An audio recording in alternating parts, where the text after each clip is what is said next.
Lo mbuzo lo yini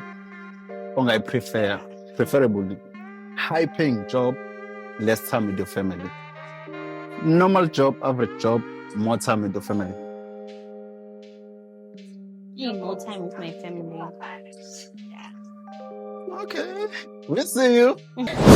Okay. Success or happiness? Ew. Success, but again, I guess I can't. But this is the last one. Okay. 100K, 100,000 was a spender on you, Yeah. only you. Or a million was a spender on others, only others.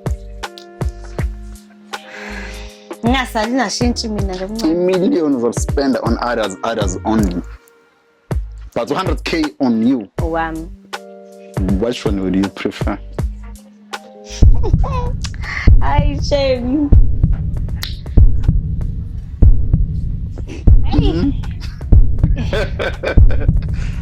Ngingathi 1 million.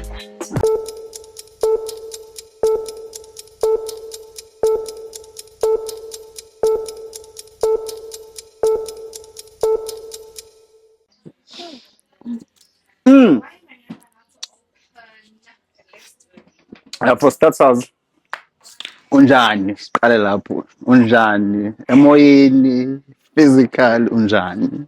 Ngiyaphila nkosikazi, ngizothini phela? Ngiyaphila. Okay. Siyaphila singenza yini?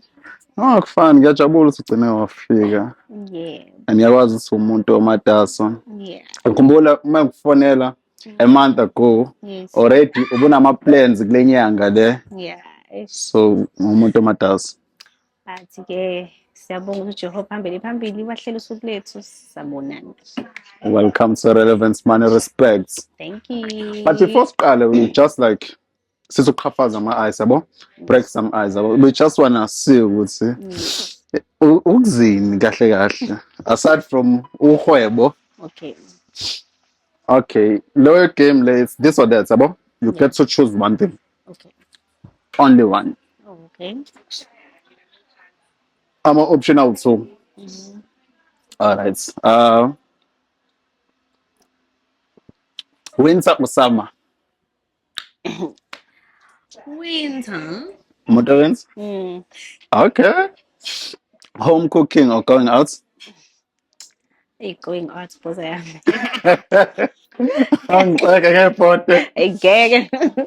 am. Online shopping or in-person shopping? In person. In person. Yeah. And get also order fit figure. Ayisakulingani, ayigeke. All right. Upheke or being cooked for? Hey, ngizopheka ngizokwenza njani? Okay. Yeah. I'm a sneaker or sandals, the Mama Hills. My heels. Kuba ngimfishane. Phela phezulu. Okay. Success or happiness? Ew. Success, but again.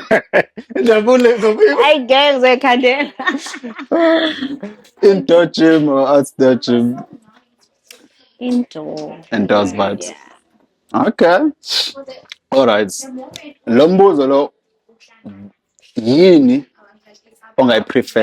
preferably high paying job, less time with your family. Normal job, average job, more time with your family. More time with my family. Yeah. Okay. We see you. We see you. All right, so this is the last one. Okay. 100K, 100,000 was a spender on you. Yeah. Only you.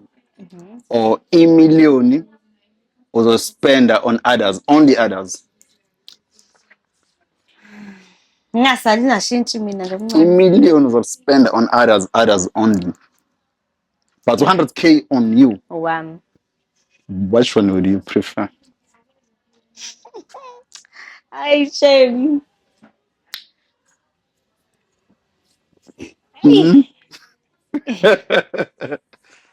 Ngingathi 1 million ngawunikeza abantu because ngiyazi ukuthi lezo yibusiso mhlawumbe abangangibusisa ngazi ukuthi awuyazi uNkulunkulu akubusisa mhlawumbe zingabuyela multiply yabo ngithole sengithola enye imali enkulu ngezibusiso zabo.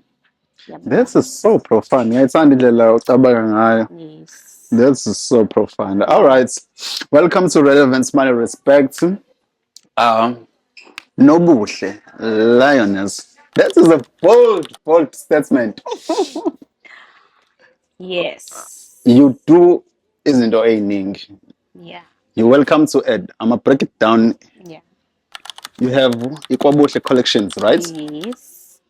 And then you run a wounded event Yes. under Lioness. Yes. And then you are a principal, we take care. Yes. And then what else?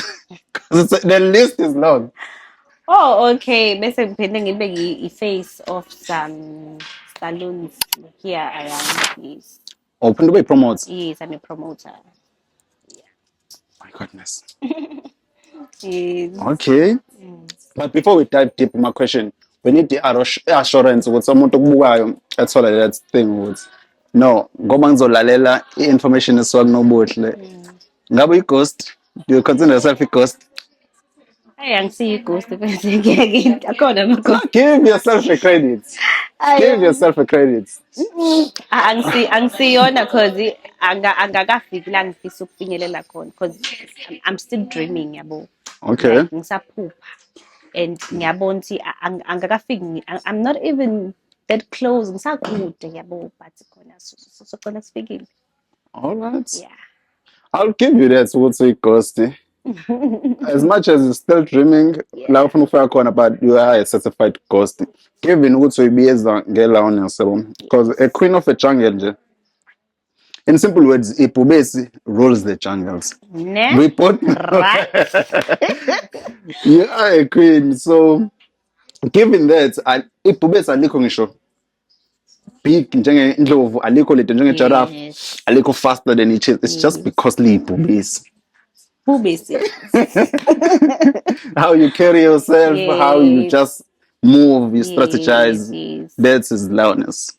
So it's bold ukuthi uyibiza ngo-Lioness. Yeah. Officially Ngiyintshela ghosted. i-lioness. Officially ghosting in Ayangiyona that. i-ghost. So let's go back kancane. Okay. Usasesikoleni, did you always knew ukuthi you want to be an entrepreneur, businesswoman? No, I think sami kwasaduma elipotane nje angaze ngicabange because like I did drama and about tourism. Ngangiyitshela mhlawumbe ngizoba i-actress yabo because yabo izinto engangiyithanda lezo being seen, being on TV yabo. Okay. But ngadiscover ukuthi nje I'm a shy person yabo. Ngokukhula nje kweminyaka angazi nami ukuthi because ngangiyi-bubbling papa but noma sukhula udiscover another personality of you yabo. Hayibo, mina njalo nginamahloni. For sure. Yabo, yes. But kuhamba yabo nje indlela zempilo nje zayihambela njengomsele yabo amanzi mehamba ethi Yeah. yabo ugcine nawe ululeka nje ululeka uphume ngapha Explore ngapha other, yes. yeah. So nami kwaba yinte kanjalo ke hawu ngavuka other day hayibo I have a company registered la sengenza ukuthi yabo kwaba yinte njalo nje. So with that being said, yabo ukuthi wa explore izinto and then you find yourself usukuhwebo. Business to be specific. Yeah. I-passion yathi iqhamuka from there, like uvuka nje, what happened? Namhlanje ngiyoba businesswoman yaqhamuka. Ngeke ngisho ukuthi mhlawumbe yaqhamukaphi exactly but into engayisho ngasho ukuthi mhlawumbe I took it from my mother because my mother is the person obekuyena obedayisa bethenga amasekeni. Okay. Amasekeni hambe dayisa imizi ngemizi ayinile amasekeni hambe ngena and then sabona ukuthi awulento le imenzela imali yabo. So ngayibuka lo ukuthi hayibo yazi ukudayisa into enhle nje uhlezi unemali like yabo nje. Uyavuleka nje yabo so nami ngathi hayi angizami. Let me cook something for me. Ngathi angizami. All right. Given with this, who's the idol? Ubani inspire ishayo? Who do you look up to? Awusinikeza game.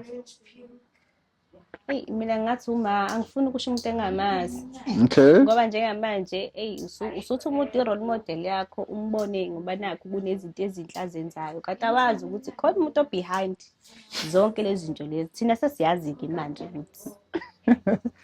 Ubona umuntu ephuma nobunqovu yemoto egaraji. Uze uphathwe umthamo we-stress, uthi hayibo, mina kuhlangani, kwenzakalani? Kanti cha, ehlisa umoya. Kunesponsor. Hlisa umoya wena, hamba ngepace yakho. Okay. Okay. No shit. It is what it is. Okay. With that, you have a lot of babies. Yeah. Yeah. So like, let's break it down to more segments. So with each baby, yini ipurpose yayo and yenzani.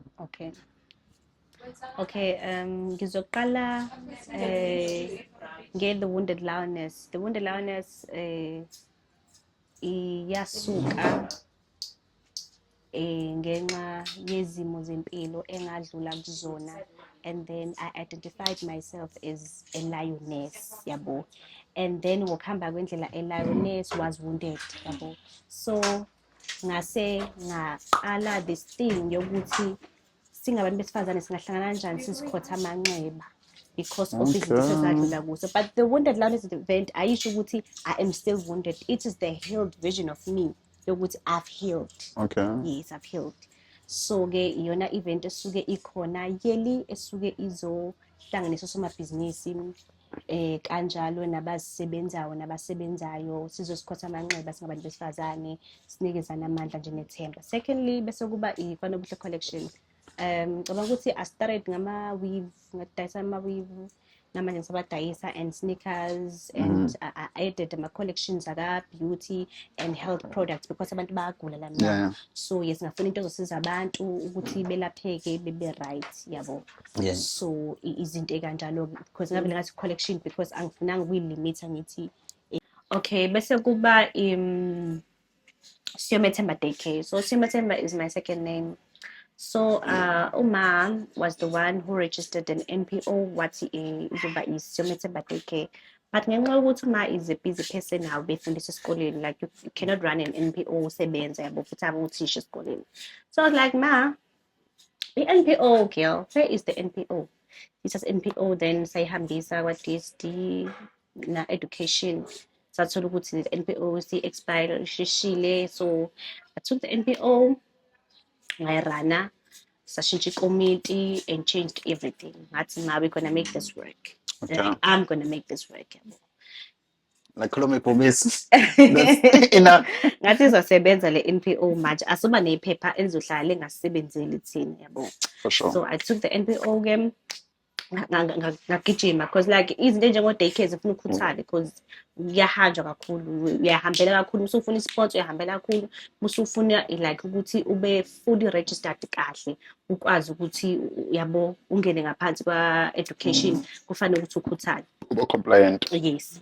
So nami ngakhuthala-ke ngahamba ngangena iminyango ngangqongqoza and I posted my work and only to find out ukuthi unyaka engaqala ngawo I got ama-sponsors awu-2 ngale ukuthi ngi-apply, but bona they approached me bebona umsebenzi wami, the power of social media.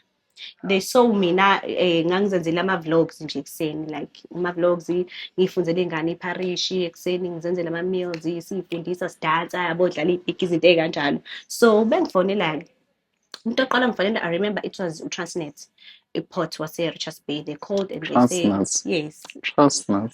Say that again. Say that again. Bakufonela-ke bathi like bafuna ukufika bezobona lapho engisebenzela khona. Okay, fine. Bafika-ke mabefikile-ke bathola ukuthi ngaleso sikhathi leso ngasebenzela egaraji, yabo ngisebenzela egaraji, sibambisene nje lapho-ke, yabo igaraji khange ngiyivuzele nje banginethi imvula sithi ingane ayingezi ukuze izomata vele, yabo. Okay. Yes. So-ke bafika nabo bangenelela-ke bathi no man, yazi i-budget encane, but guys we are really touched, sibona umsebenzi wenu omuhle, yabo eniwenzela for umphakathi because we saw a gap in the community ukuthi no iy'ngane la njengamanje iy'ngane ziyadlengula iy'ngane asashiwa akusekho safe ukushaya nomalume nobaba omncane manje yabo uthatha umama mhlawumbe uyasebenza akusekho safe even ngisho ubhutwa ingane yabo kanti at least ama-daycare bona they are trained bafundele ukuphatha ingane yabo bakwazi ukuphatha ingane so-ke kwaba yilokho-ke ukuthi-ke they ended up building a structure for us basakhela ama-classrooms awu-2 bathroom toilets because singenayo ama-toilets yabo so bakwenza lokho and then akhona ngasponsor nje towards the end of the year around November bafona u-afbop bathi ukuthi bane-project okuthiwa ilibone yes libone project so they came nabo bafika-ke basho ukuthi ngifuna ini like ngabhala ilist bangithengela zonke izinto engangiyifuna basifaka no-jungle gym yabo nje kwaba yilokho nje kwaba kuhle smooth and running njengamanje yes nje kahle kakhulu and namanje bafonile abanye bangi-emaila base basho ukuthi like bafuna ukubuya futhi again game 2 bezongisiza up until izibe sezingeni eli-right. Okay. Yes. And then the next one. You have a lot of babies. Starting a collection and then a daycare and then wounded. Yeah. And then you also mentioned Veloci promoter. Oh yes, I'm a promoter, Nkosi yami. I'm a promoter, Nkosi yami. Yebo, Nkosi yami, yebo. You stand on business. Ngiyakhokhelwa, yebo. Stand on business. And Nkosi yami mase ngikhulumile ngibamemile abantu ngibabizele endaweni yakho. You make things happen. Yebo, bayenza. Like with that, given that empilweni yakho masithiwa uyayibuka uyareflecta yini le nto outstandayo that gives you that push to be a go-getter, live that daring life to like I will execute this noma kunjani kumnyama kubomvu. I think impilo mina ayikazi incane. That's why ngavuka emaqandini earlier yabo. Oh wow, that's so profound, yeah. And mina ngulast born ekhaya. Like amantombazane amathathu nomfana oyedwa. Okay. But nje Nkosi yami umqondo wami ngathi wa first born. Injalo. Simple and straightforward. Impilo ayikazi incane. Codes. Ayikazi. Impilo ayikazi incane. Ayikazi incane. Slash nobuhle. Alright, it's like you are elite. About you have leadership skills and we forefront you. Umaphambi kwabantu, you do things for abantu. You wake up, you execute things, you plan. Yes. It's a lot. Yeah. It's a lot. So, and we all know what entrepreneurship is not a child's play. Yeah. You need to be mentally fit. Yes, kunjalo. It might result with burnout. On your spare time, like how do you police your mqondo like to relax, to wind up, unwind on your spare time? It's a lot. Spare time, I spend time with my family. Yeah. Pretty much, that's how you unwind. Then I feel good. So fulfill that spiritual thing inside. More far we win that event. We spread that. Yo, mina ngihlezi ngitetemba gazi la event kodwa bengigcina ukutetema ngonyaka odlule ngihlezi ngikhala Nkosi yami. Okay. I think ngisuke ngisindwa imithwalo yabantu more than it's a lot. Yeah, it's a lot. It's a lot. Yeah, ngisuke ngisindwa nje imithwalo yabo. Uyabona ukuba in psych with people bekutshela inkinga zabo and then you need to sympathize. Bafona even now bafona. Abashadile abangashadile bengifonela ngo-12 bengibhalele on TikTok bengibhalele no-Instagram sisi ngidinga umuntu engakhuluma naye njengamanje ukuthi angiyibulali yazi umuntu avela ngisukele ethi angazi you are a chosen one. You are a chosen one. You are a chosen one. Yo ngiyomncenga umuntu ngithi ngiyacela Nkosi ungayenzi le nto please ungayenzi le no say nations acting. So in terms of like staying relevant, how do you go about it to stay relevant? By the big head hunter or Transnet? I think umuntu ukuba reserved nje nokuyibamba. Angazi ngizochaza kanjani kodwa kusho ukuthi uba reserved ukuthi like ungatholani noma ikuphi. Like nje kube nalapho omenywa khona but nje uhale but uyibamba uthi ngingangilapha. yabo. Angazi ukuthi So ngizochaza kanjani. you stay mysterious to stay relevant. That's a game on its. Yeah, yabo nje. Ethi umuntu like ngiyafisa ukwazana nawe, ngiyafisa ukuba umngane wakho, ukusondela eduze kwakho, but ukwazi ukuba You nomoya can't get. wokubuka ngale ukuthi ngizolimala lapha ya. Because bakhona abafika bebahle befuna ukuba abangani noma umntase besondelene nathi kanti there is a motive behind. So kumele ube ne-solo cause lokubona ngale. Amangesa athi third eye. Mhm. So with that, when it comes to abantu ofuna ukusebenza nabo going to the future, I've noticed to collaborate even non-OPM. I was surprised with no Transnet back funa phansi phezulu. Yes. My brands are willing to work with in the nearest future. My collaborations, local artists, whatever the case may be. Ish. Ibaningi banda.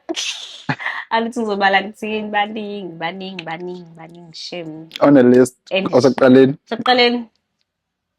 Ish, brand nje. a compliment onobuhle. Compliment nokuhle. Yeah. Ngizothi yini? Angazi. It's a lot. Kuningi. Kuningi. Angazi. Ungafisa ukuba i-face of what? Ngingafisa ukuba yi-face off. Awusho nje, wenze example mhlawumbe ungikhethise okungcono. There are so many brands. Angazi ukuthi yini. It could be face of any brand, clothing brand, Yeah, ne? or Fitz Gym wear promotes something. Okay, ngase yokuqala mhlawumbe Nivea, mhlawumbe Virgin Active ngizojima kodwa yabo, like ngizoba ne-figure bo nje yabo, gym nje ngizojima. Bravo. Bese kuba nobani? Mr. Price Sports, yeah, bagqokile nje sportswear, mhlawumbe Total Sports kanjalo.